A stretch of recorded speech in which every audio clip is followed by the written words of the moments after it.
Yeah, between two burns. Between two burns, yeah, between two burns. Come and join the convo. Jason and Ethan here to talk, yo. Chillin' while we filling up the room with cigar smoke. Hey, between two burns. Between two burns, yeah, between two burns. This be the show that you like. We always keeping it hype. We got cigars and a mic, talking the pipe and the pint. Let's go. Ladies and gentlemen, we are back. Back. You know what we're back for? The holiday season. It's the holiday season. The holiday season. Do. And Hickory Dock. Don't forget to buy me a present. Yes. That's how that song goes. That's exactly That's how my version of it goes. All right, buddy. We are back. Episode whatever it is. You'll know when I post it what episode number this is. 22, 23. No, actually, I think it's 6, 7. Oh, my God. You tell you have a teenage 6, daughter. 7. Let's go. You can tell you have a teenage daughter. Mm-hmm. My daughter skips 6 and 7 when she's counting to 10. It's 1, 2, 3, 4, 9, 10. So nice. Hopefully I don't have to ever endure the 6, 7 thing. You know what that's called? Efficiency. If you're trying to get to 10, why do you got to go through the other ones anyway? It's like Kevin on The Office. Why say more word when few word do trick?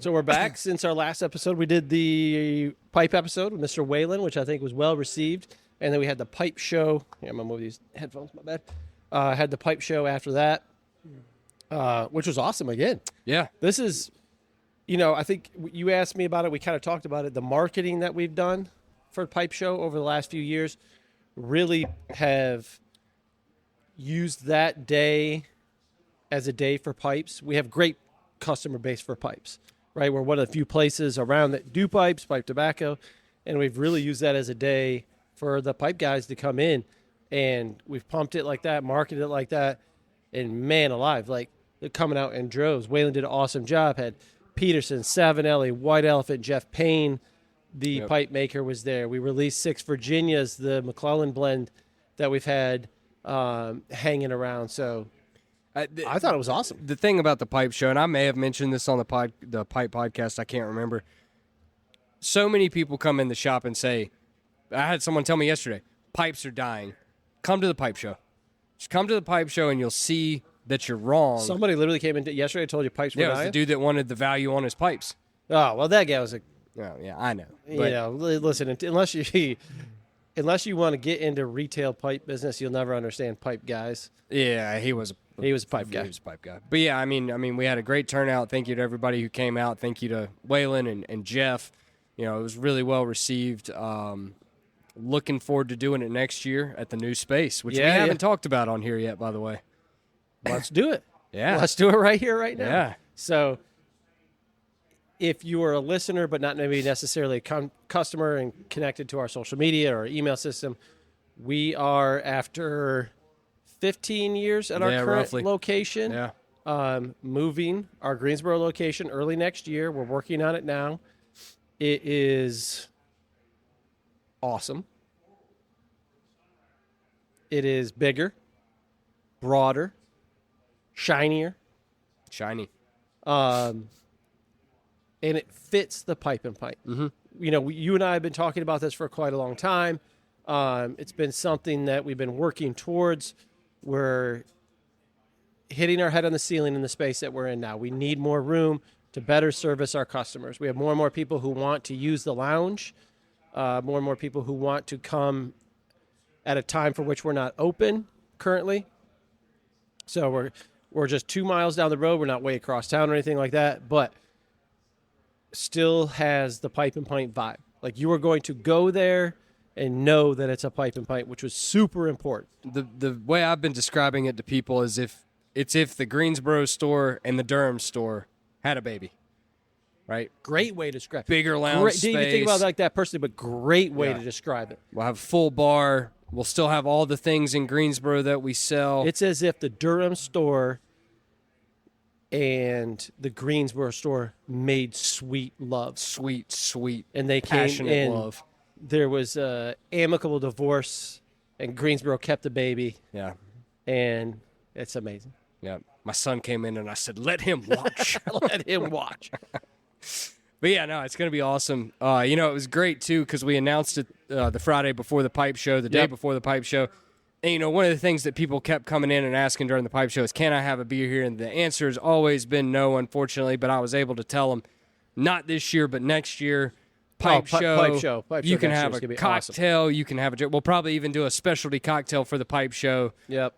It's going to be awesome. A lot of space. We're not going to have to shut the lounge down for the pipe show. No. Now you can commingle. If you're a cigar guy, you want to. And I think it's actually going to help extend an olive branch, and we could have a meet a pipe guy promotion. You can have a pipe guy pen pal at the pipe show. Yeah, it's during the holidays, so how you can. Adopt a child during the holidays. You can adopt a pipe guy. You can adopt a pipe guy. You can meet him. You can ask him questions. You can find out what his interests are. Yeah, it's like a foreign exchange student, except they're local. Exactly. And you'll never be able to get rid of them. Never. Because I'm going to tell you right now, once you meet a pipe guy, he's a friend for life, whether you like it or not. That's exactly. whether you want that relationship or not, that, my friend, is a pipe guy for life. Yep. But yeah, so big space, expansion of our retail footprint for anybody concerned. Yes, we are having a bar aspect to it, but we are not becoming a bar. We are our retail selves still retail centric. We're being able to expand on our retail offerings. The new humidor, with the first humidor for Greensboro, we've been able to design you and I together, like we have the newer ones that we have, which we're happy with. We'll probably be looking at 10, 15, 20% increase in facings and offerings for folks. We're in a more retail-centric area of Greensboro for those who visited the store. And then we'll have that big lounge piece. We'll have the big outdoor patio piece, which, let's be honest, 80% of the time in North Carolina, you can hang out outside and smoke cigars, except for the rare super cold days in the winter if you don't want to be out there, and the rare, not rare, but if you don't want to be out in the heat in the summertime. But the rest of the time of the year between those, especially spring and fall, hanging out outside, we'll have a great setup. Yeah. It's going to be awesome. And like you said, later hours. I had someone come in last night at 5:30, bought some cigars. He bought a Tatuaje Fausto FT 187, which is 7 3/8 by 60, and he asked me, he's like, are you closing at 6 or do you hang out for a little bit? And I was like, man, we close at 6. I hate to kick you out. You're welcome to hang out on the porch. I know it's cold. Not anymore. Yeah. Not at the new spot. Yeah. We don't have to do that anymore. We have later hours. So if you're a person, and we've kind of told this to everybody that we've had the long conversation about the move and everything with, which was, listen, if we send out an informal poll to 1,000 customers, I can almost guarantee you no less than 900 of those people, their number one thing that they would ask for would be later hours. And when they say later hours, they don't even mean just like 10, 11 o'clock, which is going to be, in some instances, what we're open to. But we close at 6. That's been in Greensboro and really all the stores except for Durham now. And if you follow Durham's social media, you can see what it looks like after 7, 8 o'clock here. It's packed. But, really what they're saying is like, listen, I get off at work at 5 o'clock. I work a normal job, which is reasonable. And I want to come and hang out with you guys at least for a cigar to unwind or whatever it is, or just to pick up my product, and I think we lose out on that. It's like, I can't get there all week and then I'm doing something on Saturday. Like I can't make it. And I understand that totally. So even our shortest hours will go to 7 o'clock, which would allow that person to satisfy that itch. You get out of work at 5, you can come by, you can hang out, you can have one bourbon and a cigar, pick up the stuff you need and unwind for the day and be set. Yeah, the other cool thing, at least in my opinion, now take this with a grain of salt, but the cigar shop's always been for the bros, for the dudes, but yeah, we've never been able to really offer anything to people who do want to bring their wives to come hang out. Guess what? At the new spot, you can bring your wife. She can get a glass of wine or a cocktail. You guys can sit outside. She's not going to leave smelling like smoke. Or you and your buddy come, bring both of your wives. We're going to have a little wine tasting section set up with tables and everything. Your wives can sit up front, drink wine, not smell like smoke. You and your buddy can go in the back, drink some bourbon, have a cigar. Can't wait to offer that for people as well. It's going to be a place for which we can service a customer that we're just not able to serve before. whether it's my spouse or whomever enjoys cigars, but I don't. So it's hard for me to come to the Greensboro store. Totally understandable, completely reasonable. Now you can do that. You can, and we can service a customer now that's not interested in cigars at all. Like, I just want to hang out on your patio and have beer, have a cocktail, have a glass of wine, or whatever it is. And that's just something we can do now. And anybody who's come by the Greensboro store understands, like, we love our lounge. It's awesome. Great memories. You and I both met a lot of cool people and not so cool people over the years before we were even involved in the ownership of the business. And we were just coming around, especially for me, because, I think a lot of people, and we were concerned may be a tough, and maybe an exaggeration of it, but we had some thinkings that maybe some people, were going to have a negative reaction to it. And so far, basically, we've touched everybody at this point now. I haven't received any negativity. No, I haven't either. Nothing that even resembles negative. No. There's plenty of, I'm going to miss this place. 100%. I'm going to miss the place. That's why it was important for us to go to a place that has the vibe that we currently encompass. And, we've told this to a bunch of people. I'm not sure you could have picked. I do not know that there was a better place for us to do it in Greensboro than what we got, short of lifting our existing store up and moving it. And again, we didn't want to do that. Like, we don't have the space inside to do what we want to do. And, for the overall health of our business for the next 15 to 20 years down the road, when Magnolia's out there slinging drinks for us, she needs a place to come and hang out. Stuff like that, you know what I mean? So we don't have a set date. We're not setting a date. There's obviously anybody who does anything like this, talking about a move in construction, whatever it is, knows it's the exact moment you set a date, that date then becomes inaccurate. Like, it's just not the case. We are shooting for the end of January, early February. I see that as a reasonable expectation. And if we miss that date, it's probably not far on the other side of that. But we have the normal trappings of stuff we deal with. We're also in the holidays right now. It's become the norm since COVID that, like, December 1st hits and people shut it down for the entire month of December, which is insane to me. But so far, so good. It's going to be awesome. Yeah. I'm not, obviously you and I are super excited about it. And it's, I'm not trying to be hyperbolic, but anybody who comes to the new store will understand the moment they walk in what we mean by, like, oh yeah, okay, like, yeah. I get it. Yep. I get it. Especially when you see the humidor, you see the wine area if you're used to that, and then you step back in the lounge. We're not trying to be something we're not, but these are things that our growing customer base has demanded. And we've talked about, what do we do to reach the new consumer? And we got some, the meat of today's podcast is mailbag, which is going to be a lot of fun. We wanted to ask these questions, and there's some questions in there that I lead into the reason that we did this. A couple that Kyle from Greensboro asked that directly tie into why this is and the culture of it. So, it's chaotic, but I wouldn't have it any other way. Nothing of this magnitude can't be chaotic, right? Like, it's just impossible. Like, to think that it's just going to be some easy, nobody's going to do it for us. We have to do it ourselves. Correct. That's the reality of it. With any business, any small business that's growing, you got to run around at all hours of the day and night and paint after dark or whatever it is. And, we're all willing to do that. And we talked about it with somebody in the Greensboro Lounge yesterday. The absolute vibe of the place is going to be awesome. The room to be able to chit chat and talk and have stories, and just the space and not be confined. And I think the the interesting thing here that people may not know or realize is both you and I were customers of the Pipe and Pint before we got involved. You owning it, me working there.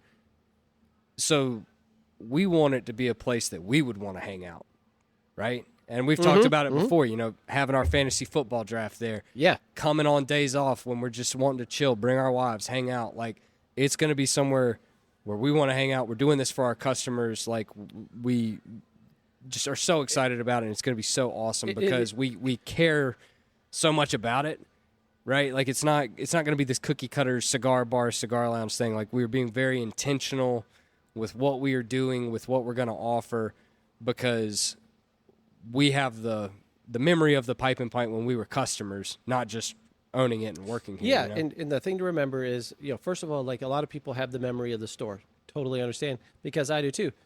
But this is not the second, you know, we're not moving from the original location. Correct. You know, there was other spots, and, you know, Larry moved with growth, and you just had to. You know, I was a customer before we moved to that space and loved the old space, and was like, oh, man, we're moving, you know what I mean?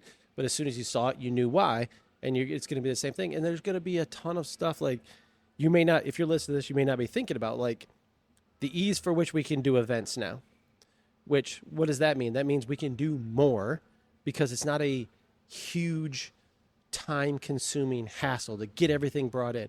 We can have people show up, we can let you know what's happening, and we have the drinks, and we have the ability to bring food over or whatever it is. We can do more creative events. Almost every one of our cigar smokers is interested in the pairing with whatever it may be, specifically, let's say, bourbon. We can have representation for bourbon companies coming in and be like, this is why Elijah Craig or Woodford or whatever it is pairs nicely with these cigars. Here's the new stuff. And elevate the overall experience. But also, if you just want to be one of our guys who comes in at 11 o'clock every single day and has your cigar and a cup of coffee and sit in a comfortable chair and chat with the guys you chat with every single day, no problem. Nothing amiss. Yep. It'll feel like home, the familiar faces, the great customer service. You're just getting to do it with with a bit more gravitas to it. Okay? But if you're a person who wants to come at 9 o'clock with 3 friends, smoke cigars, and watch a college football game on a Saturday night while having a bourbon and some cocktails and a beer, we can do that now as well. Mm-hmm. And it's just it just opens the door to a million different things. Mm-hmm. Yep. So with that being said, if you're listening, keep an eye out on social media. I'm going to start posting some pictures of progress this coming up week now that we've made it past some hurdles with some work that we were doing. And it's going to be a fun ride. It's going to be hectic. It's the holidays. You're tasked with selling cigars during the holidays, and I'm tasked with doing this over here. So that's how it's going to work, and it's going to work good. All right, so we talked about it. Mailbag is the quote-unquote theme of today's episode. We solicited some questions from our customer base. You know, I think we said on the last podcast or podcast before that when we said we were going to do this that there are no dumb questions. We stand corrected. Whew, that's some dumb questions, man. Good Lord. So but we were able to wrangle enough good questions that we want to ask to do this mailbag that we're able to put together. Some of y'all get your shit together. Yeah, I don't want to hear these questions no more. Get your shit together. Yeah. Before we do that, you're drinking a Topo Chico and not smoking because you're getting over a cold. Yes, I'm having a cup of Zenachino Spearmint this morning, my flavor of choice. But while you're touching up your cigar, I'll talk about the stuff that came in recently real quick. So that's what I was going to ask you. Yep. We've got couple new things that probably kind of scattered in. Rocky 30 finally showed up. It is real. Yeah. Yep. It is real, and it is good. It's available at all the stores. We also got in from Warped at a couple stores, Croc Bites, which is a smaller version of the Cocodrillo blend. Yep. Great for the wintertime. It's a 4.5 by 45 box press torpedo. I have smoked it. I thought it was great. We also got in Greensboro and Durham the Piece Unique, which is the creme de la creme of Warped. I can't remember if it's 300 boxes or 500 boxes, but very limited number of boxes made. Kyle himself picks out all the tobacco from it, all well-aged, high-grade tobacco. I know it's one of your favorite cigars from last year. I think it's a great cigar. So if you're looking for something luxurious during the holidays, especially if you like more mild to medium cigars, that is the cigar for you. Yeah. It is spectacular. And then we got a preview of a new Tatuaje cigar that's coming out next year, Sextooth. Sextooth. It's a collaboration with the band Sextooth that Tatuaje, Pete Johnson's did. This is, fun fact, not the first band collaboration that Pete's done. This is the first readily available one. He did one with Cigar or something like that. Really? Or what's the name of the band? War? Guar? GWAR, Yes, man? those guys. He did Cigar with them. And that was That's really good. listen, this predates you. Guar, huge band for the boys on Beavis and Butthead. Really? They would just sit on the couch, and when the music video would come, they go, Guar!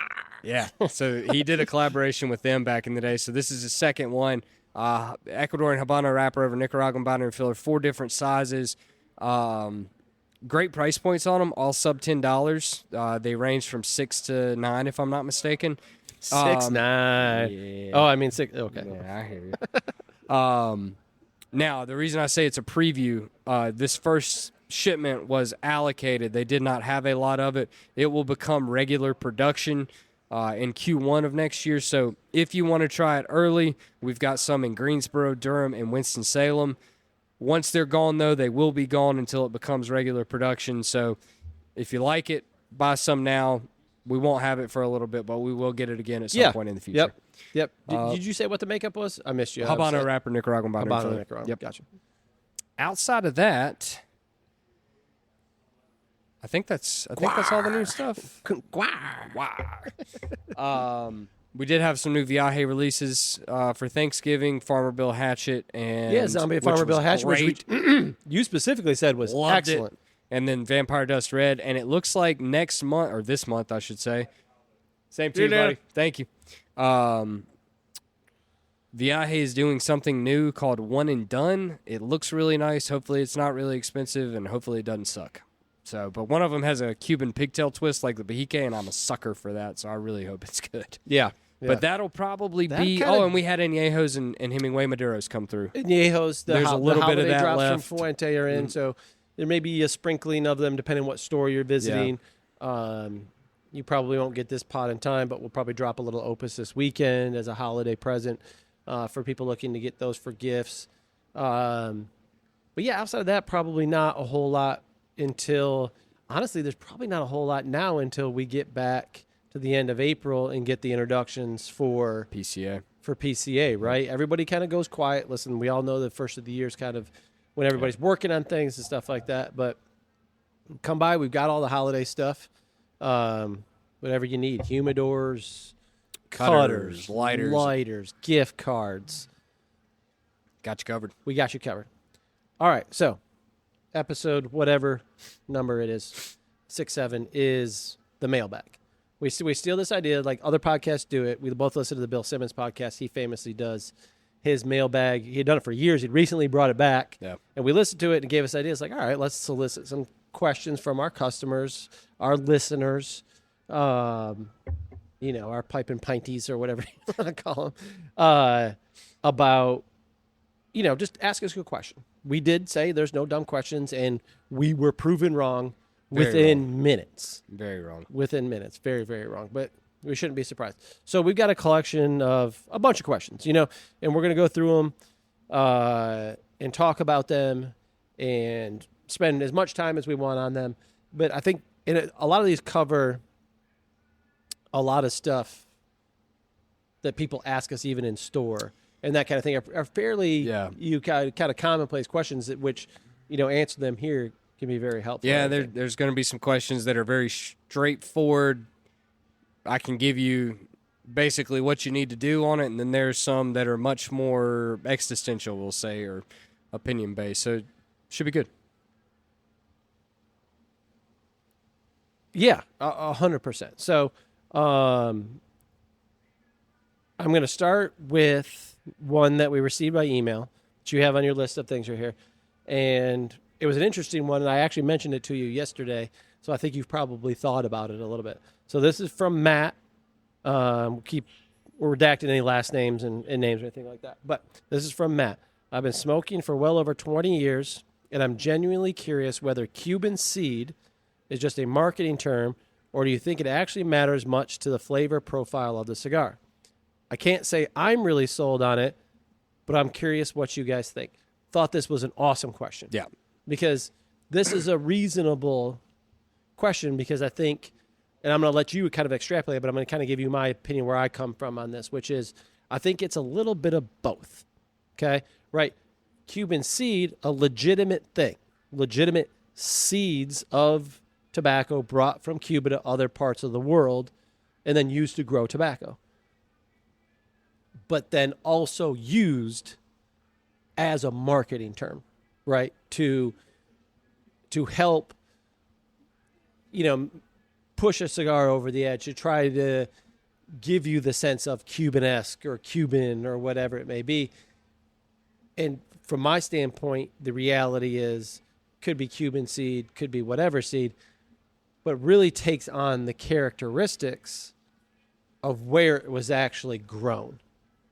Because Cuban seed, the same quote-unquote Cuban seed grown in Nicaragua and then grown in the Dominican, in my opinion, I think can be very different cigars because of the conditions for which they were grown. All right, but it's still thunder there, but I'm going to let you answer that and tell me what you think. I agree with you. Little history lesson first. And it just really extrapolates upon what you said. So when the Cuban Revolution happened, the Cuban government came in and they took all of these farmers' fields and tobacco and everything. So when these farmers left Cuba to go to Honduras or Nicaragua or the Dominican Republic, the only thing that they could take with them was the seeds, right? And so what you have over time is these seeds continuing to be, not the same seeds obviously, but those same type of seeds continue to be used. However, like you said, the flavor profile, yes, it comes from the type of tobacco, but the growing region has so much influence over it. It's just like with wine. Cabernet grown in California versus, honestly, just Napa versus Sonoma. Very different, right? So you can take Cuban seed Corojo and grow it in Nicaragua and grow it in the Dominican Republic and grow it in Honduras. And because of the soil makeup, the pH content, all the things, and the farming techniques that these guys are using, it's going to taste different. Now, we all know that Cubans are illegal in the U.S. still, right? Wait, They're really? Not? Yeah, I know. Are right? you serious? Yeah. I shouldn't say we all know that. When did that we happen? Don't know. We all don't know that. When did that happen? Yeah. I don't know, the 60s. But we also, what we do know is that they have an allure to them, right? Like, it's forbidden fruit. We've talked about that before. People think that Cuban cigars are still the best because you can't get them. And when you do get them, you have this elevated expectation. And so even if it's not the best cigar, you're going into it thinking it's the best cigar. So you're probably going to smoke it and still think it's the best cigar even when it's not, right? And so these companies aren't dumb. They realize this. And for an uneducated consumer or someone that is just getting into cigars, when they hear the word Cuban, they're automatically going to think that the cigar is better. Yeah. So I agree with you 100%. I think that it is a real thing, but if there wasn't the allure of Cuba, or if Cubans were legal in America, I don't know that you would see it as much. They'd still use the same thing. They just probably wouldn't push the marketing of calling it Cuban seed as much as they do. Well, then, because I think, we've talked about this 100 times, so I don't need to rehash it that much. But yeah, I'm a firm believer that if Cuban cigars embargo was lifted, that could be one of the worst things to happen to Cuban cigars. Because they do not have the facilities, people, production, or land, in my opinion, to supply a top-tier product anymore at that kind of level. Yeah. Do I think they make top-tier cigars? 100%. But because they're predominantly going overseas, Europe, Asia, whatever it may be, that the addition of the American market like that, because there'll be a lot of people here listening and be like, oh man, I got Cubans when I was in the Bahamas last month or whatever. Like, they got them. It's like, you probably did. The odds are, unless you bought them at a very, very, very legitimate location, the odds that they were counterfeit.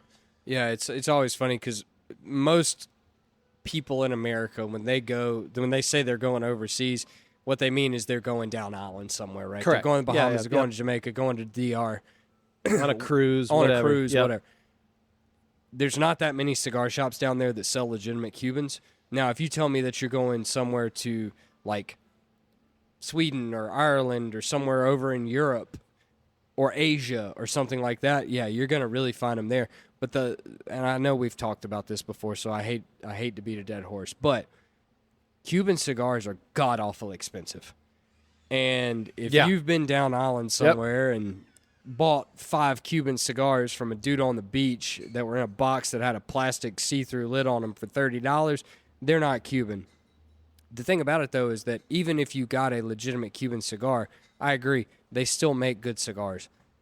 I don't think they're near as good as what is coming out of Nicaragua now. No, yeah, the And best I think cigars, that'll in my lead into opinion- another question Yeah, later yeah, down we'll get the there, road. yep. But the problem is not that many people have had them. And because not that many people have had them, there's still this allure to them. The companies know that, like I said, and so they use it as a marketing tactic, and I don't blame them for doing it at all. No. Yeah. No, not at all. No, I think that's, at least by the way you and I go, I think that's the right answer. Yeah. So we've got these list of questions. I'm going to bump them around a little bit in the order that, we put them down because I think some can lead more friendly into others. So this was from David in Temecula. Do cigar blends change over time? Would you like to go first, or would you like me to? Well, I think that's a very simplistic question, but I think what the person is asking, like, do you believe that, or would you expect to get the same cigar from a company, over the course of, let's say, 20 years, right? And I think realistically, while you may describe the makeup as the same, the blend itself is not going to be identical. I don't think that's possible because tobacco is an organic, weather dependent, environmentally dependent product that it's just impossible to suggest that this lot of tobacco's growing conditions and results are the exact same as this one's. That's where I think I would fall. You agree? I do. I think there's a couple of things here. I wish, and I've talked with Mike about this a lot, old Leisure Leaf. Shout out to Mike. Love that guy. I've said it 1,000 times. Yeah. But I wish every single company would box date their cigars. The reason is... Yeah, I agree. I'm really surprised they don't, not just from a marketing standpoint, which I think is really cool, because I think there's some people who would gravitate towards like, oh, this one's from 2 years ago. I'd actually really like to have this one. Yeah. If you're confident in their ability to store it, but also just for their own like business from a manufacturer standpoint, like, if a manufacturer was to come into our place, box date cigars, unless they say this box, it's like they don't know how long it's been around. Right. Whatever. It seems like it could be just on their end useful information. Yeah. The reason for me, and this is very cigar nerdy, and Mike and I during COVID, we chased a lot of my father and Tatuaje stuff because they box date all of their stuff. Yep. Products that had specific box dates on it. Oh, yeah. Because tobacco isn't quite like wine where it comes to vintages and whatnot, but tobacco crops change every single year depending on how much rain there is, depending on how dry, or all these different things. The tobacco crop can change, and because of that change, these companies have to adjust these blends. And the good companies, and I'm going to use Padron and Fuente as an example here, they do their best to make sure that the cigars taste as similar as they can to what they have in the past. Sure. But to do that, that means tweaking the blends, maybe swapping out some different primings and whatnot. Yep. But if you took a Padron 1964 Exclusivo that was made or available to buy today and smoked it versus one that was available 10 years ago. And I'm saying if you smoked them fresh, not age, right? Like one's 10-year-old, one. If you smoke those two cigars fresh, they would not taste the same. No, they may be similar. And I think that with Padron specifically, they probably would be similar, but they are not going to taste the same. And as much as I love Tatuaje, we've talked about, Mike and I have talked about this before, Brown Label specifically, there are, I'm going to call them vintages, good vintages and great vintages. Yep. Brown Label is always really good, but sometimes you get that that box, that run of that cigar that is just exactly perfect. It's exactly what you want Brown Label to taste like. And when that happens, that's when we talk about chasing box dates, right? Yeah. Like Brown Label from, I think it was 2 years ago, that had box dates of March and August, were spectacular. And if I saw it, I smoked it. And I would go as far as saying, not only do I think you should box date everything, which I agree with you, is I would go as far as I think you should vintage your cigars like wine. And here's what I mean, because it's not different in the sense that the tobacco is coming from a growing period. It has to. That's when it's maturing and everything like that. No different than grapes. And there could be outside factors that drastically enhance what that cigar might taste like. We deal with this with wine, and what year was it? 21 or 22? The year of pretty heavy fires in California. 20. It was the class fires. 20 was the fires, and so that drastically affected the vintages of wine from that time period. Yeah. And there's no reason to suggest that wouldn't affect the same with cigars. Maybe not necessarily fires, but was it drier? Were they having to apply more water than they normally would? Or were they having to bring it back because it was very wet? Was it hotter than normal? Was it colder than normal? Those are just, it's the real deal. You're growing a plant, no different than you're growing a grape. It's a plant. Like, I think it's going to have those things. So having that as a vintage, whether it's Brown Label 2021, that's from that batch, no problem. But if you're looking for boxes, you're like, damn, like the 21 wasn't good. It was great. You know what I mean? The company that has done this best is Plasencia, because they have the Cosecha line, right? Yeah, right. So that's right. The equivalent of doing that. The 151. It's literally a vintage. Yep. Well, they did the 146 first, and all the tobacco from that line came from the 146th harvest. Mm-hmm. Once that cigar was gone, it was done. Yeah. It was done. And then you smoke it next to the 149, and the 149 tastes completely different. Yep. Then they do the 151. The 151 tastes completely different. And then rumor on the streets that the next one's going to be 155. I guarantee you the 155 is going to taste completely different. And that alone, in my opinion, should answer the question whether or not the blends change over time, because that tobacco came from a specific harvest of a specific year, and it tastes a very specific way. Yep. Yeah, I totally agree. And then it would also lend some gravitas to what cigars are a bit legendary, right? Yeah. It's like, dude, like Brown Label 2018, maybe the greatest Brown Label cigar of all time, or one of the best cigars of all time. Yeah. The other interesting thing, or a good answer to this, I'm going to use Tatuaje as an example again, is the Monster series, right? So, great example. He's obviously the last 5 years done the reduxes of the original Monsters, and I've said on this podcast before that the Mummy is my favorite, and I have smoked an original Mummy. Now, I will say I didn't smoke it when it first came out, but I've smoked it since. It tastes nothing like the Mummy that just came out. It's supposed to be the same blend. Ain't no way. Right.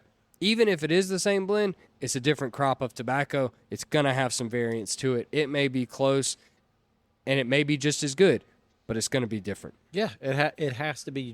It's impossible to recreate the exact same conditions every time. And that goes from weather to the people handling it, the people turning pilons and stuff like that. Like, you cannot replicate. Replicate in the exact same fashion. Yeah. Okay. And I think one last note on it, if a company says that they can, I think it's marketing. right? Because companies don't want consumers to think that their cigar is going to taste differently. And I understand that completely. Yeah.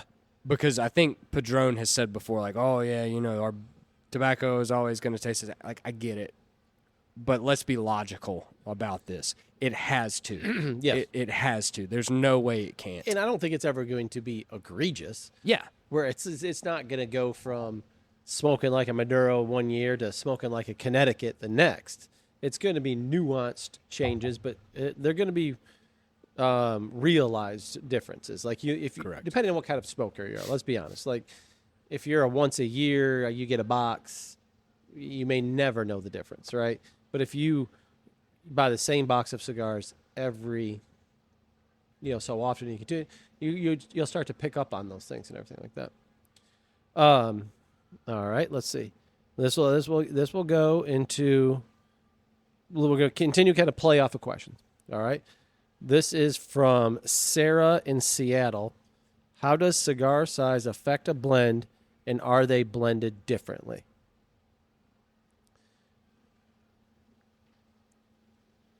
I think novice answer would be, I feel like that a newbie, I think, answer or simplistic answer would be, I believe that they're blended to try to replicate the profile in every size. Okay. But to get that, they have to be blended in a different fashion. So we know that smaller ring gauge cigars have a greater ratio of wrapper leaf to binder and filler. So that's going to obviously affect how its flavor profile comes across. So that you're going to have to modify the interior of that to do that. Take it away there, Einstein. All right. I love Terrence to death, Terrence Riley. Aganorsa obviously makes a lot of big ring gauge cigars. Big ring gauge stuff. Yep, they've absolutely set up shop on the big ring gauge corner. And they make good big ring gauge cigars. They're not for me, but we sell a lot of them, and they are good. Yep. However, if I smoke a Lunatic 5.5 52 short Robusto and a Lunatic La Montagne or 880, they're going to taste different. Yeah. They have to. Mm-hmm. I don't care what anybody says, and there's nothing wrong with that whatsoever at all. Nothing wrong with it. No, but not it's at all. going to taste different. And it may be very, very slight. That's the thing, right? I think good companies, like you just said, like I'm going to use Tabernacle for an example. Tabernacle has 5 or 6 different sizes. They all smoke relatively similar, but the Corona has a little bit more pepper. The Robusto is kind of the sweet spot. The Toro is my favorite because it has more time to develop. Double Corona is the same way. And then you get the David and Goliath, right? So there's subtle differences and nuances, but I will say those nuances are only going to be picked up by someone who has a more developed palate that actually cares about picking out the flavors. Yeah. I don't know if you would agree with this or not. This is just personal experience. I feel like if you're talking about a cigar that the cigar is made in multiple to many ring gauge sizes where you can smoke a Corona up to a 660 or bigger, less educated, I feel like in that situation, the larger ring gauge has a tendency on a strength profile to drop a tick as it gets larger. And logistically it has to. Right. Because, all right, so let's say a cigar has 2 leaves of Ligero in it, okay? Corona's got 2 leaves, Robusto's got leaves, Toro's got leaves, Churchill has 2 leaves. Yep. You bump up to the 60, and you tweak that blend up, and now the 60 has 3 leaves of Ligero. Well, Ligero is really thick, and it does not want to burn. So if you put too much Ligero or just upper priming tobacco in general in a cigar, it's not going to combust. It's not going to burn right. You're going to have some serious issues with construction just because the inside of the cigar is going to be burning slower than the outside of the cigar because of how thick the tobacco is. So what they do is they fill it with more lower priming stuff. That lower priming stuff helps with combustion, but it's also going to affect the flavor, right? And another good example of this, and this is a really niche example, but I'm going to use it, is the bull, the Andalusian bull, okay? The Andalusian bull in that Salomon size is, in my opinion, much more medium-bodied, maybe medium full, depending on who you ask. Creamy, it's got some cedar notes, it's a little spicy, medium, right? But then they did the golden bull, and not many people have had the privilege to smoke it. Thankfully, someone gave one to me, and I appreciate that, and I was able to smoke it. That cigar, medium full, full-bodied, much more intense. The flavor profile is much more oily and rich than what the regular bull is, and they said it was the same blend. If that's the case, then it's a direct answer to this question of yes, size matters, because they don't taste the same. Right. Yeah. Yeah. Yep. Agreed. Yeah. Agreed. Sick. All right. Let me pick my next one here. And this will, again, a lot of these, are very much on the cigar education piece. So we hit with the blends. Let me see here. Fill the dead air for a second.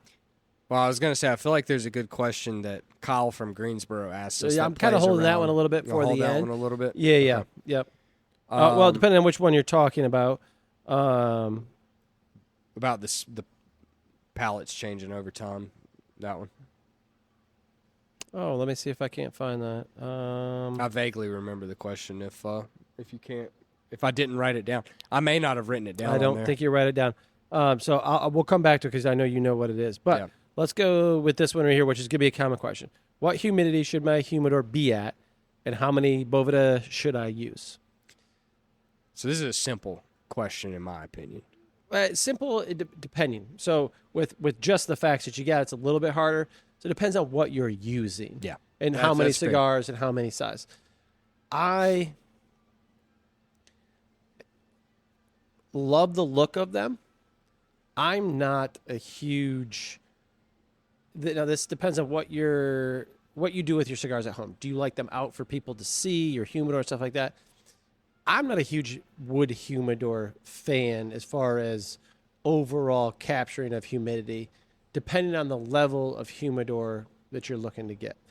I love the Pelican case style, or even Tupperware or Cooladors with everything like that.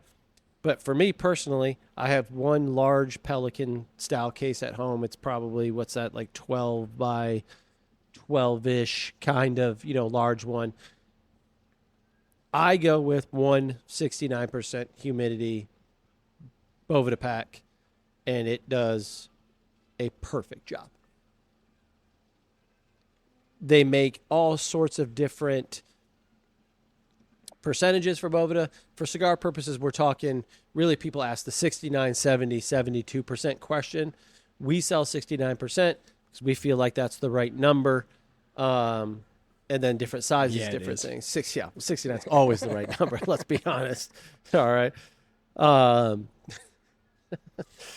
So it is a little dependent, but if you're 69 to 72%, if you choose to use one of those packets, your cigars are going to be very comfortably done.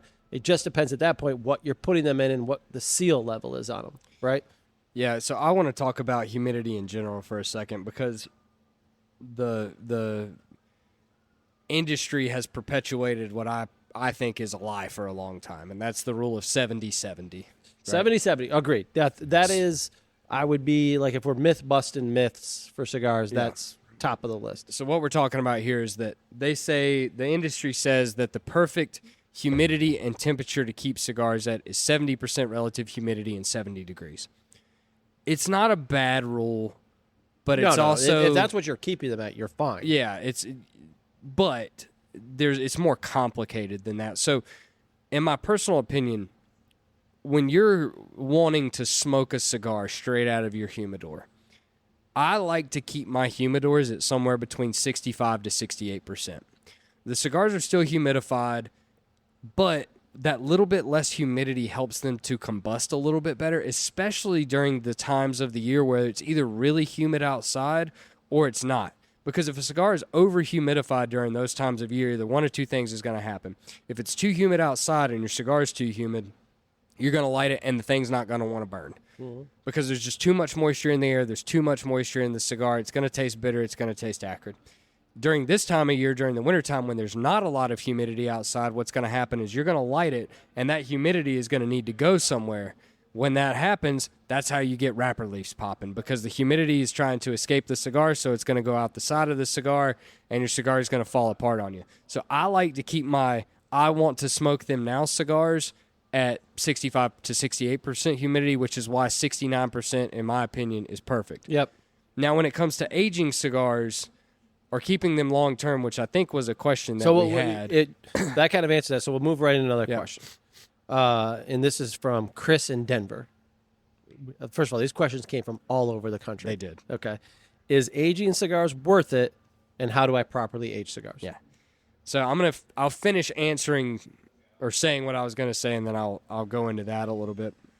So when I'm aging cigars, I do like the humidity to be a little bit higher for no reason other than what I've found is that higher humidity helps the cigars age a little bit better. I don't know what the science is behind it. This is just my own personal findings. It's what I do at home.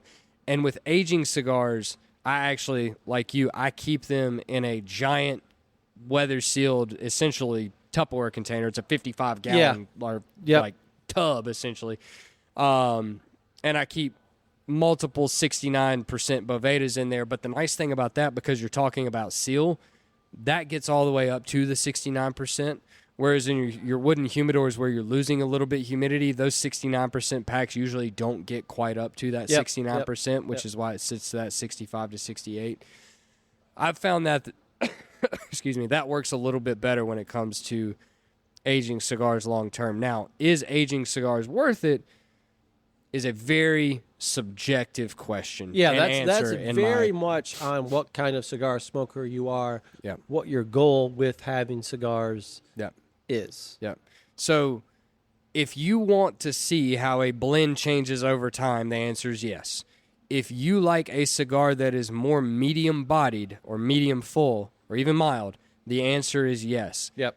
If you want something that's big, bold, spicy, full-bodied, the answer is absolutely not. If you smoke flavored cigars, the answer is absolutely not. Yeah, that stuff will fall off over time. So, we've got a customer who listens to this podcast, great guy. He told me that he's got a box of sealed pre-embargo Cubans from 1950, which is really, really cool. Super cool. Really so cool if you to have them for the collectability of it and saying that you have it because you're a cigar person, that's awesome. It's a collector's piece. It's a piece of historic art. Yes, absolutely. A cigar is going to be terrible. Yeah. I mean, I can't speak for it. I've had the opportunity to have some very old cigars. I don't know if I've had anything pre-embargo, but, from the 80s, from the 70s, there has not been a single one where I've been like, wow, that's awesome. Yep. There is a time for which it all expires. And I don't mean like goes bad expires, but just what the cigar was crafted to be like is no longer. We've saw this with El Rey de los Habanos that we had. We love that cigar. That cigar was 10 plus years old. Right now it's 10 plus years old. There's not many left. There's actually none left other than what you and I own personally. That cigar is awesome right now. Awesome. But it is dramatically different than what it was when it landed in the shop X number of years ago. And we both had kind of told people and told ourselves it's okay to smoke these and not hold on to them for any much longer because they may be disappointed and not be what you hoped when you go back to revisit them. Yeah. So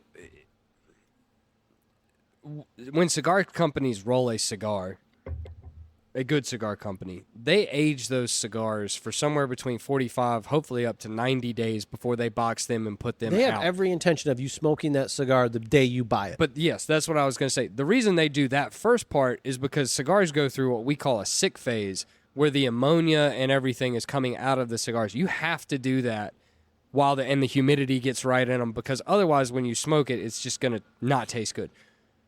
Once it's on the shelf. I don't mean, I'm going to let you continue, Yeah. but interrupt. But also why we saw during shortages during COVID, some cigars come with some issues like that, because in an effort to fulfill demand, companies were taking some shortcuts and not taking that full step.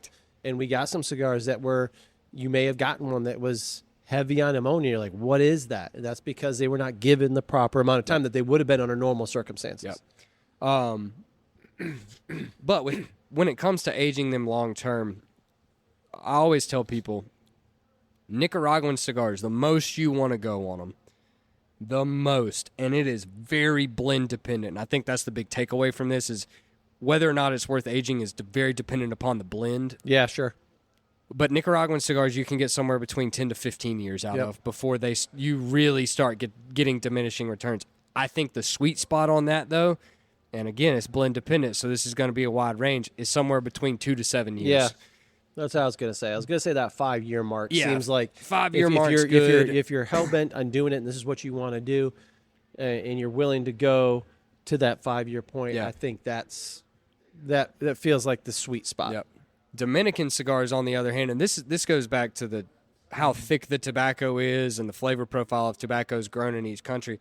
Dominican cigars, unless it's something like an Opus, 5 to 7 years maybe, because Dominican cigars are already mild, and so when you age the tobacco, the nicotine falls off of it, and along with that comes flavor profile.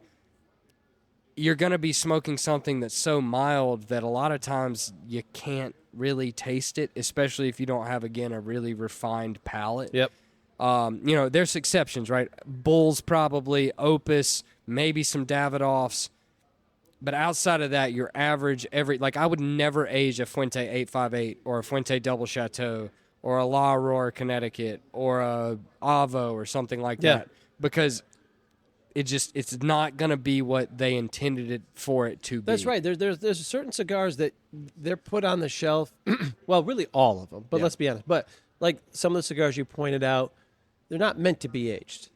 That cigar is developed, crafted, grown, all those things.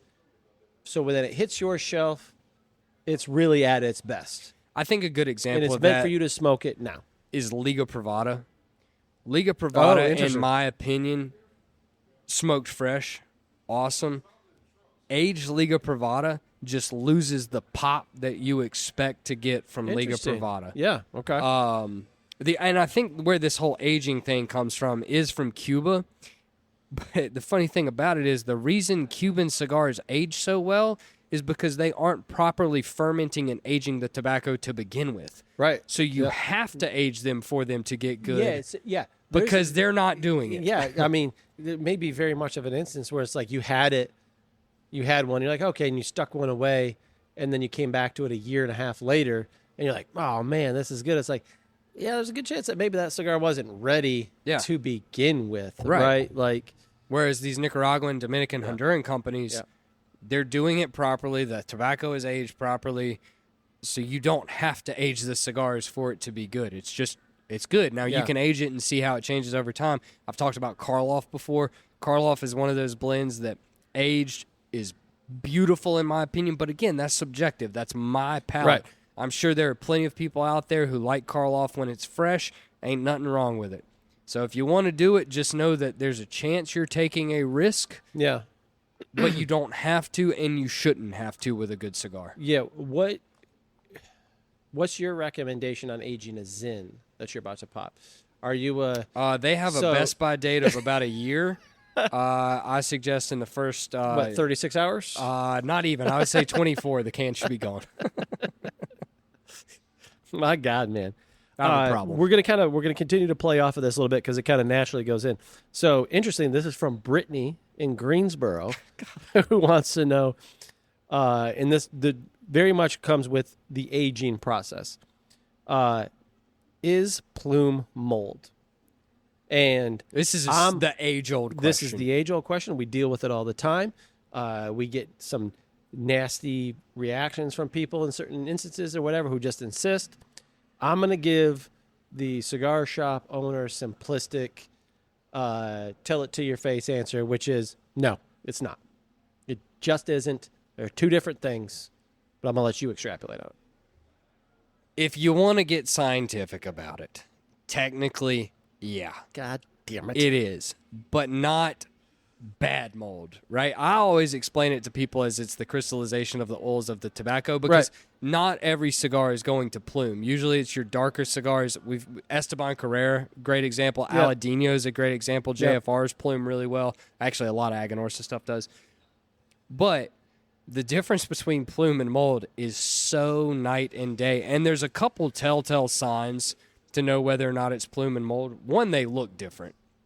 Yeah. If you don't know what you're looking at, you're going to be like, oh, that's mold. No, plume is like little spots on the cigar that aren't fuzzy. Mold is literally covered the cigar. Mold's what you would expect to see on your cheese or your bread, man. Correct. Like, it's And obvious. Going to cheese right there, the smell. That is the number one it's going to way. get funky. If it's moldy, it's funky. If it's moldy, it's going to smell like cheese or it's going to smell like a dusty basement or just bad, right? Like we know what mold smells like, unfortunately, because we've smelled it at some point in our lives. Plume doesn't really have a smell to it at all. And that's opposite of the fact if you get some cool cigars that don't have mold on them and they got a bit of funk to them, then you're like, okay, that's that good okay, funk. that's the good funk. Yep. That's right. Yep. The other thing that's usually a telltale sign is whether or not it's on the foot of the cigar. You don't typically see plume growing on the foot of the cigar. You'll usually see mold there. If that happens, my recommendation is to throw the cigar away. Sometimes you can save a moldy cigar. I don't recommend it really, but like if you're really hell-bent on smoking it, if it's not on the foot, there's a chance it's not inside the cigar. But if it's on the foot, there's a chance that mold's all in that cigar. Yeah. And it's lost. I wouldn't recommend smoking a moldy cigar, but plume only happens when the proper conditions for aging cigars is met. Yep. So That's correct. That's correct. Oh, and plume wipes off. Plume Mold wipes doesn't. off. Mold That's doesn't. the other mold thing. Mold is attached itself. Yeah, plume Where- just where with your plume- finger plume you is, can plume no is problem. coming away from. Yep. That's correct. Yep. This is from who is this from? This is from Magnolia in Greensboro. This is Didn't know wild. she could type. That's crazy. She wants to know how do I know if my cigar is smoking or going to smoke properly? So a couple things from the cigar shop owner, okay? First of all, don't be coming in and doing things to the cigars that you're attempting to buy. Yeah. Don't be coming in squeezing them, sniffing them, rubbing them, rolling them. Dear God, don't stick them in your mouth. None of that stuff. The reality is, in a lot of cases, you don't know. It's not expected that it should smoke improperly. Now, there's some outside factors too, right? Like the way for which you have cut the cigar can drastically have an effect on how the cigar smokes. If it's not, if the cut you made is closed at the bottom and open more at the top, it's going to have a tendency to draw more air through that top area, right? So that's going to burn faster. So you may get that kind of uneven burn. If you don't open it enough, you're going to struggle. You'll be sucking on it like a, milkshake straw kind of thing. And then there's construction issues, right? You can run into cigar being underfilled, and it may burn really fast and really airy because they didn't get the ratio of the tobacco correct at manufacturing. It could be the opposite. It could be too tight. It could be overrolled. No matter what you do, no matter how much you cut it, you can't get the proper amount of airflow through it. And then there's the aging factor. Not aging factor, but the storage factor. Too dry, too humid has massive impacts on how the cigar is going to smoke. It's one of those things, and I'm going to sound like an elitist here, so I apologize for that. I love it when you sound like an elitist. Unless you have been smoking cigars for a long time, There's no way you're going to know. there's no way you're going to know. If you go in and you think you can squeeze a cigar and know if it's going to smoke right, you're wrong. Because unless you've squeezed a bunch of cigars and know the difference between what a over-humidified, under-humidified, overfilled, plugged, or underfilled cigar feels like, Yeah.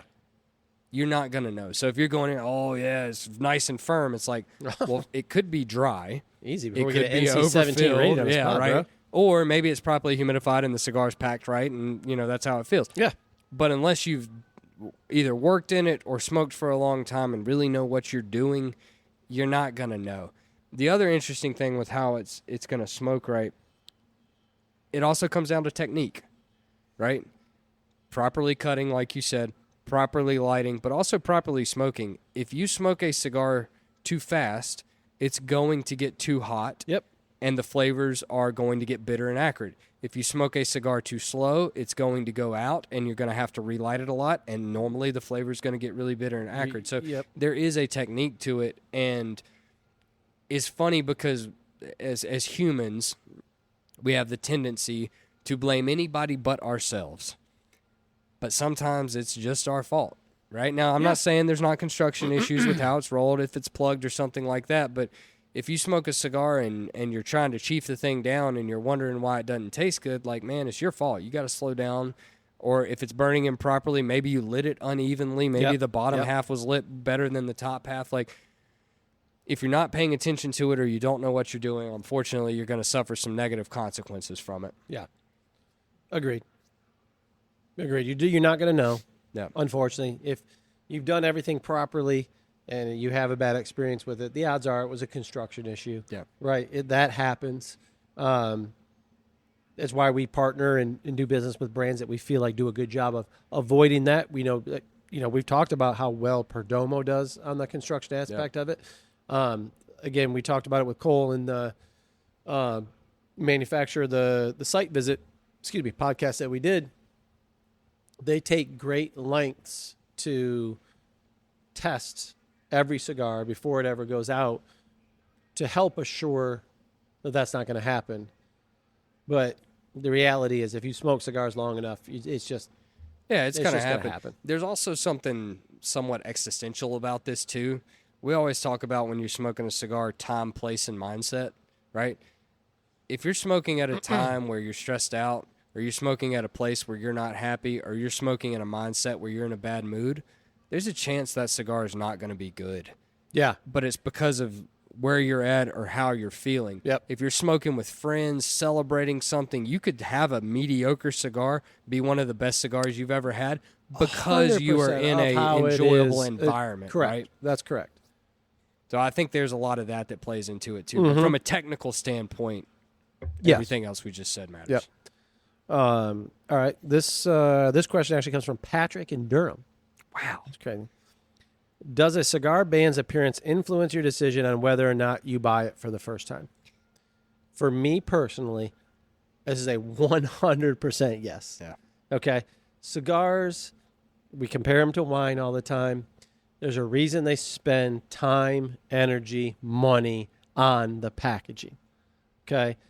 It's meant to stand out. It's meant to draw your attention. It's meant to get you to lift it up out of the box. I'm a sucker for bands that have the vintagey old world look to it. I'm not as a sucker for some of the large, long cover up, 30 to 40% of the cigar bands. Not huge on like the Rocky big bands from an appearance standpoint. They look nice. They're well designed. That's a band that's going to get peeled off for me near immediately, right? Like, I love the OG retro LFD, the floral bands. Love that band. Yeah. It looks super classic, super cool. When I first started smoking and was venturing out into other things, my father's like OG blue band, the OG Cuban classic band. They're still pretty similar now, but they've come a little bit larger, a little bit more ornate, a little bit more things on them. Love the retro bands. So I am like a sucker for that style, that it looks like it's got that kind of vibe, that classic cigar kind of vibe to it. I love the paper wrapped wood boxes. Yeah. I love them. That just, you just, I don't know, there's something about the look of that old school kind of vibe to it. So for me personally, especially when I first started smoking cigars, now for me now, no, that doesn't influence what I buy because we're so knee deep into it. We know who's making what and what's really good. I love the simplicity from a consumer, like smoking it, but hate it from owner standpoint, the simplicity of Padron core bands, right? It's Tatuaje does this too. They're super simple. They're like, this is what we are. This is what this is. It's going to be awesome, man. We don't need to mess with. It has that, I didn't have to design you a super fancy band to let you know this thing's super awesome.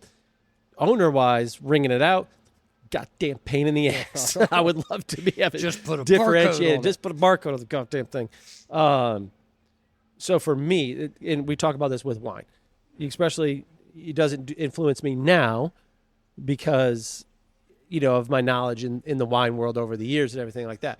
But as a young person, you're buying bottles of wine, you're like going to go to the grocery store and get a bottle of wine to take to a dinner for a friend, stuff like that. Let's be honest, you buy what the label looks like. I'm still a sucker for wine labels too. Like we got some awesome ones. Now they have a tendency to go along with really good wines. I'm not as big of a fan as the new Double Diamond label as I love the old Double Diamond label's classic. Yeah, the original Double Diamond. Well, I don't want to say if it's original because I can't go all the way back, but the iteration a couple years ago. I love the wine and the label on the Reynolds stuff, the hand painted floral labels, things like that. I love the Orange Swift, the photograph, The machete. The machete. I love that. So packaging and design is done with a lot of intent, even when it's simple and clean. And you think like, oh, they didn't put a lot of effort into that or something like that. No, they did. They're going for something very, very specific. So for me, I'm with you. I have already stated how I feel about Cuban cigars on here. The Cubans have the best packaging, though. Undoubtedly. In my opinion. Undoubtedly. And even the new stuff that they're coming out with. I saw a friend sent me a video of, I think it was a new Ramon Aliones box that was a limited edition. The cigar was like $100 a piece, but the box looked like it was $100 cigar box. Like, my favorite packagings are like the old Cuban style Partagas. I can't remember the name of the size. Tins. It's a 5-pack in a metal tin. The ceramic jars from Cuba. Ceramic jars are awesome. The Cohiba Bahique box that comes in the velvet. Like, we've seen most of our manufacturers copy that stuff, right? Like, one of the selling points of the Aganorsa 25th anniversary was that the boxes came from the same factory that did the Cohiba Bahique boxes and were modeled after the Cohiba Bahique and they looked boxes. Awesome. I don't like the new, we're going to try and be innovative packaging near as much. Me neither. Like, Viaje, I appreciate what Andre does with packaging, but to me, it comes across as hokey a lot. We've talked about our least favorite box of the year, which was the fish tank, not fish tank box. I think it comes off as repetitive and lazy to me. Yeah. Unfortunately, too, like we've seen like LCA, like the cartoony bands and stuff, like. And unfortunately, it gets taken to an extreme where now it's under FDA scrutiny because it looks like you're advertising to kids and whatnot. I don't like that for a multitude of reasons. I don't think it looks good, but I also don't like what it does for the industry. The classic, like my father bands, Placencia does a great job. Aganorsa, like a lot of Perdomo does a great job. Like a lot of the brands that we carry do a really good job. And subliminally, even if you say it doesn't affect what you buy, it does. It 100% does because it is a human characteristic that we all have. It is ingrained in your DNA and your psyche. It affects everything you buy every single day. Yep. That's just a fact. Whether you're buying soda cans, whether you're buying, spaghetti noodles, whatever it is, potato chips, it directly affects what you purchase. Undoubtedly. Which leads me to the next question. This was from Austin in Winston-Salem. Wow. So shout out to Austin, whoever you are. I've heard he has a great beard. We'll leave that for a different one. You weren't saying he's a beard. Gotcha. I gotcha. Our expensive, because this leads actually kind of from our packaging standpoint, are expensive cigars actually better? This is probably the most loaded question on here because if it's expensive, does it make it inherently better? No, of course not. That's not true with anything. But it also doesn't mean that something expensive should be thought of like, oh, it's just expensive. We have gone and smoked through expensive cigars where our first line is it's good, it's not $50 good. And then we've gone through stuff that's expensive and it's like, yo, I would think this is worth every dime of this. But we have inexpensive cigars where it's like, oh, this is, okay, I get it. Like, it's a $7 cigar. Right, that's fine. And we have cigars that are down there at that price point where you're like, you'd pay $15 for it. No problem. I think a recent example of this, and I have not smoked 2 of the 3 of these cigars, so this is not my personal opinion. This is just Half Wheel's opinion. Okay. Half Wheel reviewed My Father Tatuaje La Union from this year, the red and the black or whatever it was. Both of those cigars are $60 retail. Very limited, only 1,500 boxes were made. Connecticut broadleaf wrapper, Sumatran wrapper, coming from 2 very storied companies. One of them got an 83, and one of them got an 82. The very next day, they then reviewed the Nika Rustica Shade Connecticut, which is a $7 cigar, so you could literally buy almost 10 of them for the price of one of these other cigars, and it got an 89. Yep. But then we look at something like Peace Unique, which we were talking about earlier, that's $39.99 retail, that to me is worth every cent. Unbelievable cigar, right? It's handcrafted, it's well made, hand selected. Kyle did a great job on it. The packaging is, the whole experience plays into the price, right? So Padron's another example. All right, Padron PB97 retails for $40. Show me another cigar on the market that tastes anything like it. Yep. Is it worth $40? Only you can decide that. Yep. But there's nothing else that tastes like it, so they can kind of charge whatever they want to for it. You know what I mean? Now, whether or not it's worth it, that's completely up to you. And I think that's the real answer to the this real question. answer is it's up to you. It's completely what up you to you. get out of it. Yeah, if you want to, just because it's like watches, right? Kind of. Like, kind of. Yeah. Right? Or wine. Wine's a better example, right? We always talk about the values in wine. Like you brought up Double Diamond. Double Diamond's $100 a bottle. We put it up against a $300 bottle of wine. Are there $300 bottles of wine out there that are better, like Gellis's Blue Monster? Yep. Absolutely. Worth every penny. Are there $300 bottles that aren't as good as Double Diamond? Absolutely. Yeah. So, it's all what the value that you see in it. Where do you think it's good? I'm just going to extrapolate on this because I think I have it in my head maybe. Where do you think let's just, in our humidor generally speaking, and it doesn't have to be, but not asking you for a specific cigar or anything like that, where do you think that price point is right now that you can just get, I want to say the best cigar, because it's very personal, but you feel like this is this awesome sweet spot of just great cigars from many different companies and stuff like that.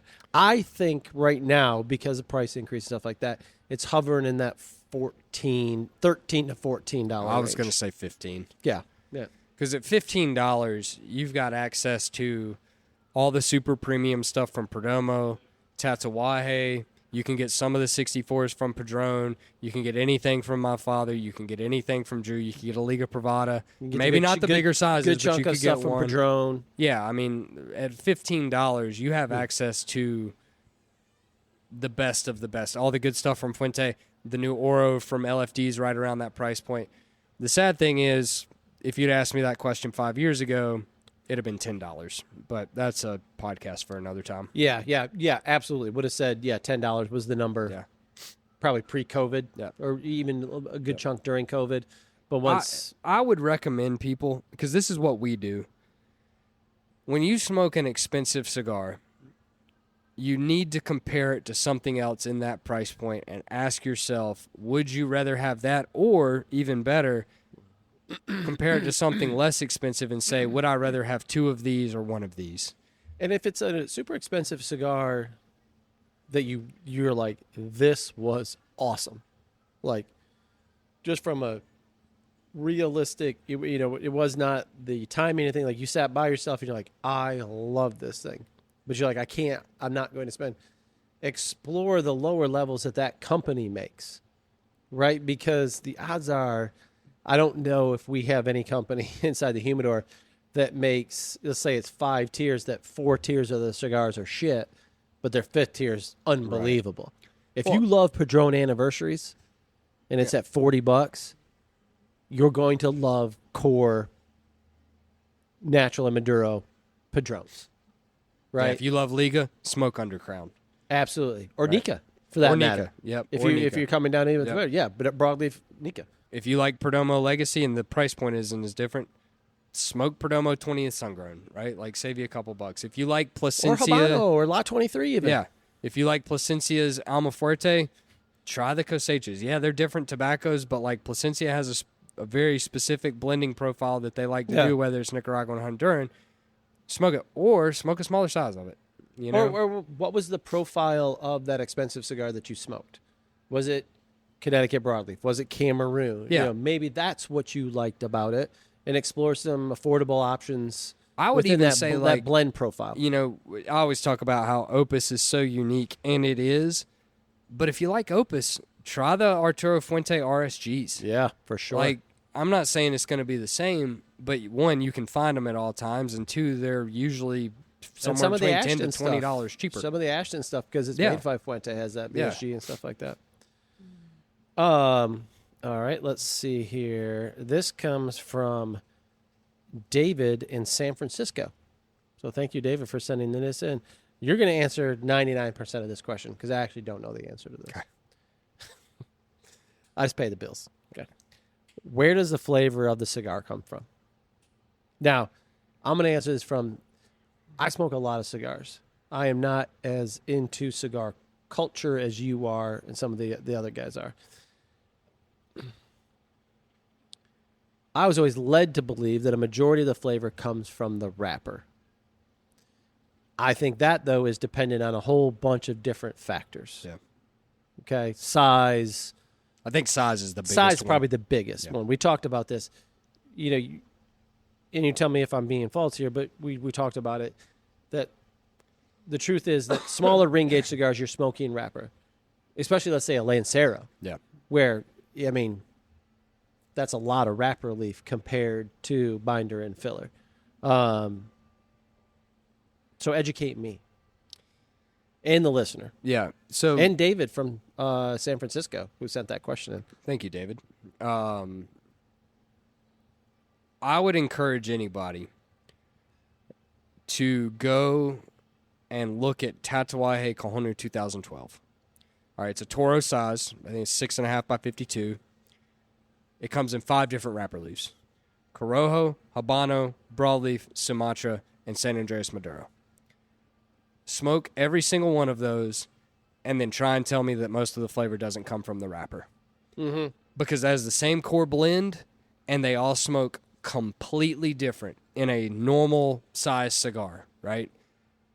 Now, Terrence said on the podcast that, like, in the bigger ring gauge stuff, more flavors come from the binder and filler.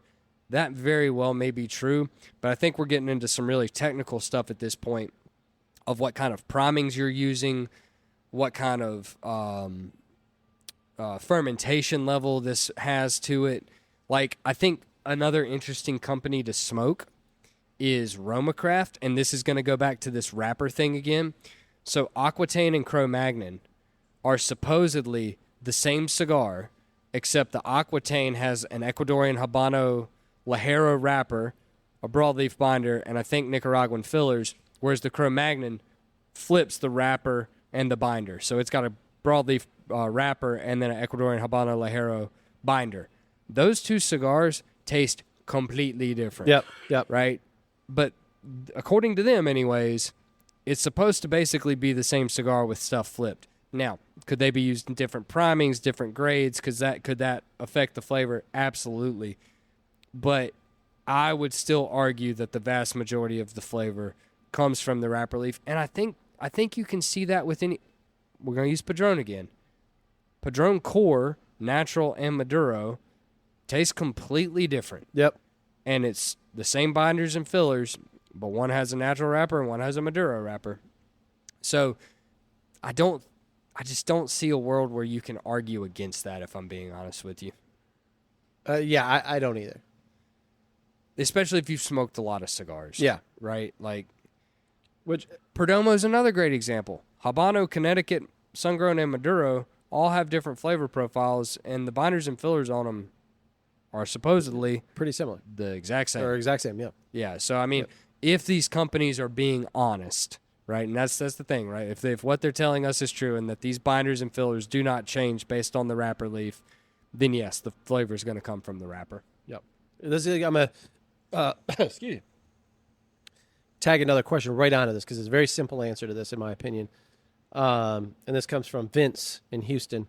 It says, to me, cigars taste just like tobacco. Are tasting notes a real thing or just made up to sell a cigar? They're a real thing. Yeah. Now, I think people are better at picking them out. They're very nuanced. Can be. Sometimes they can be. I think if you're a person trying to achieve or learn, you're new or experienced, whatever, and you're trying to think, I think there's some outside factors that you can use to enhance that. I've told you this, and I'll, for me personally, die on the hill. There's no one thing that I enjoy with cigars that helps me get different tasting notes out of it than having it with coffee. For me personally, and you know, for you it may be bourbon or something else like that. There's certain things that don't enhance it for me. Like having a beer with my cigar generally doesn't do anything for me as far as picking what's out of the cigar.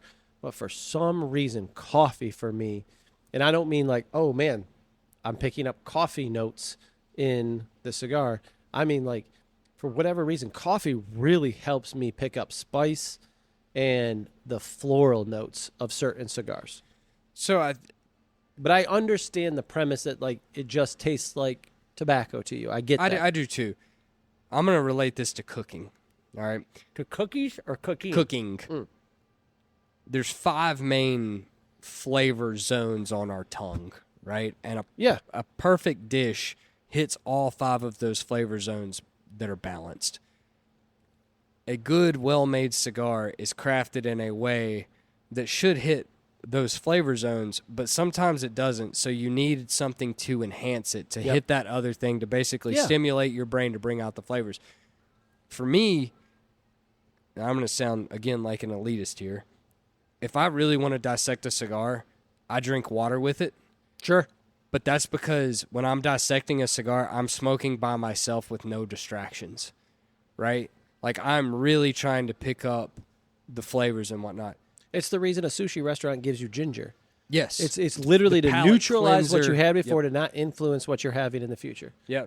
Now, what I will say, going back to the previous question a little bit, I think that someone who has a very, very good palate, the flavor can come from other places than the wrapper, right? So I can't go into much detail of explaining this at the moment, but I have a friend who has blended a cigar, and he was telling me the blending story of this cigar, and what changed the flavor for him wasn't necessarily the wrapper leaf. It was the visos and the seco and the ligero that he was using in that cigar. But I would say that this person has one of the best palates of anybody that I know. Yeah. And so that's where I think it comes down to, like, if you truly want to develop your palate, you have to taste things. You have to smell things. You have to smoke a lot of cigars. So if you want cigars to not just taste like quote-unquote tobacco, you have to try the cigars and you have to pay attention to them and see what flavors you can pick out. Yeah, totally agree.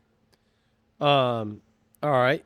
got a few more, and they're going to get into the last couple that I really want to T Money's in the building. This is from, who is this from? This is from Sam in Brooklyn, New York. Sam, thank you for sending the question in. Does what you light your cigar with matter? Personal opinion, no. As long as it's lit properly. I would say a torch lighter, in my opinion, is the best way to do it because it lights it evenly, it lights it quickly. You're able to toast the foot of it better. But if you're one of these guys who insists on using a match, no problem. If you're one of these guys who takes it a step further and you're lighting a piece of cedar to then light the cigar, you are inherently potentially a douchebag. Not saying you are. Potentially. Here's your sign. here's your sign. But for me, the number one reason is you need to have it lit and lit properly to get the best enjoyment.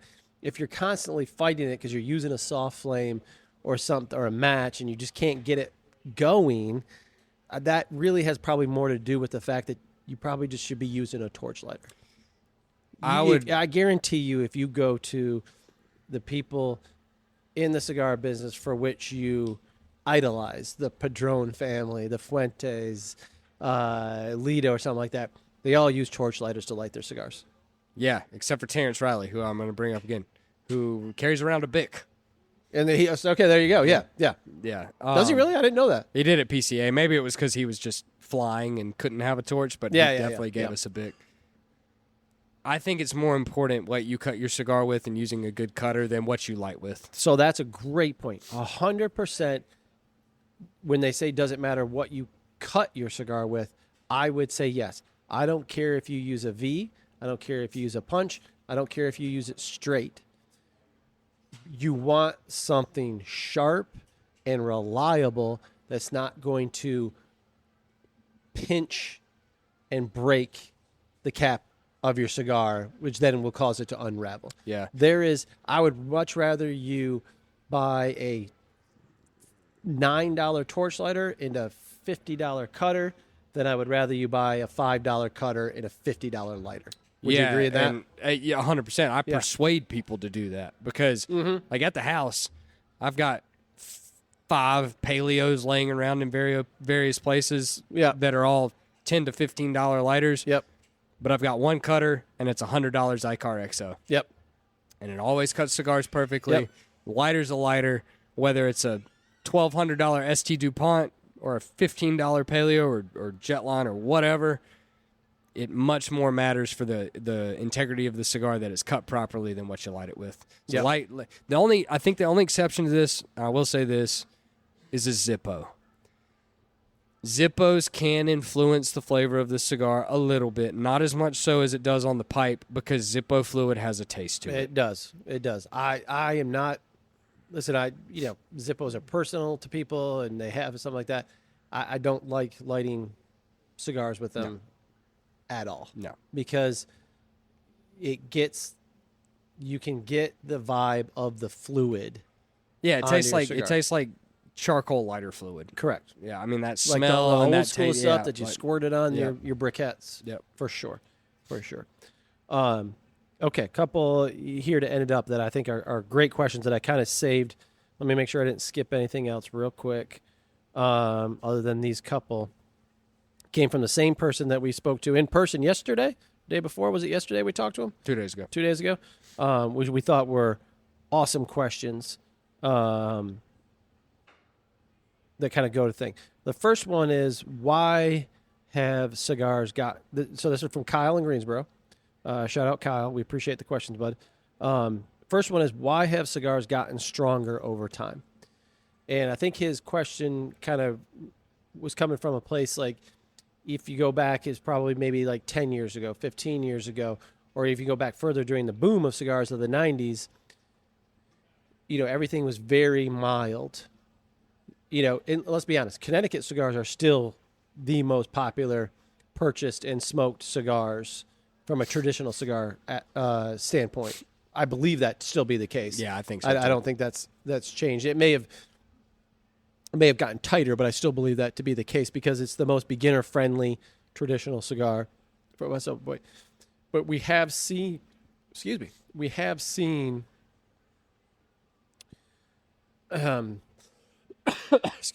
even more so than like the big ring gauge kind of proliferation over the last X amount of years. Companies going with higher priming strength cigars. The most obvious answer is there's a demand for that, right? And I think ultimately that is the case. Why there's a demand for that, I don't know that I can necessarily answer. I'd be interested to see what you think about that, because I think it obviously is a consumer demand thing, right? You wouldn't be making them if consumers weren't buying them. And I think it's a natural evolution of a lot of things. We've seen it in the craft beer boom, right? Is you gone from pilsners, lagers, low ABV IPAs into double IPAs, triples, imperials, big bourbon stouts, stuff like that. There's a nuanced and flavor aspect that I think people are hunting for, that and it's not necessarily just strong to be strong, but strong in different ways. And obviously the proliferation of, like, I would think like Connecticut broadleaf has probably participated in that. But I'd be very curious as to what you think about that. I think there's a couple factors here that we need to talk about. One being that the American consumer's palate has changed across the board. Yep. That goes to your craft beer point. That goes to bourbon. People want barrel-proof, strong bourbon. They don't want your 80-proof Jim Beam Jack Daniels anymore. They like 100-proof. They like 115. They like hazmat's the new thing these days, something over 140 proof. Look at wine, right? The number one wine that we sell, we've gone away from the French, much more delicate wines to big bold reds, California, right? Napas, Bordeaux, Yep. Beer has kind of come back a little bit, but I think beer's more of an ABV thing than a flavor thing. And I'm going to throw a question at the end that kind of like goes to that. So we'll talk about that in a minute here. But I do think the American palate has changed to want something more big, bold, and aggressive. I also think that people's palates, people like bold stuff because they don't want to have to think about the flavor. Yes. Right? So if you want something that's going to be big and bold and you can tell this is chocolate, this is leather, this is umami, this is spice, you got to smoke something strong to get that. Yeah. You don't get that from the nuanced stuff. The other thing, and I think you brought up a good point, is that farming techniques have gotten better. Like broadleaf back in the day used to be disgusting, right? Like I'm trying to even remember if I even it wasn't readily available that much. Who was even making it? Back in the day? Yeah. I couldn't tell you. Yeah. Like, broadleaf was just never a thing because broadleaf was just, the fermentation on it left this really bitter and acrid and just dirty taste in your mouth. Farming techniques have gotten better over time. The fermentation techniques have gotten better, so you've got better flavor coming out of this. Same thing with San Andreas Maduro. The Toronto family going down there and, like, really perfecting San Andreas tobacco. Without them, I don't know that you've got good San Andreas wrapper. So it's a lot of things that have happened, both with the consumer, but also the manufacturer getting better at making things that are stronger. Yeah, and I don't know this for a fact, but it would be me surmising when you're coming out of the big boom of the 90s and then it fell off pretty dramatically, if you wanted to grow as a manufacturer, right, you were no longer just pumping out these same cigars and everything like that, right, in kind of what was fitting the mold. You had to be more creative, more of a craftsman again, more of, what's going to be unique, what's going to set us apart. And I think that probably has a little bit to do with it as well. Who would you, back on the broadleaf kind of topic, because, again, I can't remember back to early broadleaf. Fuente is the only one that comes to mind. I think they've always used broadleaf. If you were gonna give a manufacturer credit for, I don't want to say perfecting, but modernizing or bringing to life the Connecticut broadleaf, who would it be? Drew Estate. That's what I was going to guess. Yeah. Undercrown and Liga Privada, number 9. Yep. Are such iconic cigars when it comes to broadleaf. Yep.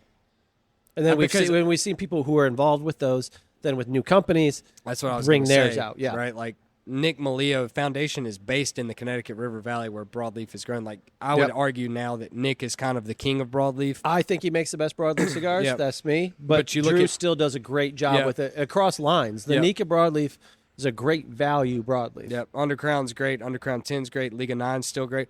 Look at what Steve Saka's done, regardless of your opinion on it. He's done well with his broadleaf stuff. Yeah, I mean, but I don't think you have the big boom of broadleaf without Drew Estate.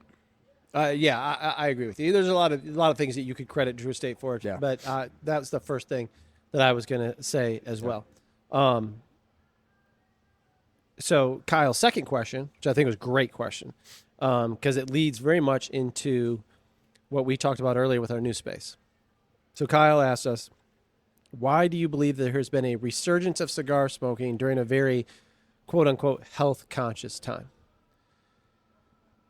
For me, both from the consumer standpoint and the owner standpoint, and part of the reason that we were actively looking for a way to improve on our business is, and it kind of goes to a little bit of the beer question and stuff like that, which is, are we in a health conscious time?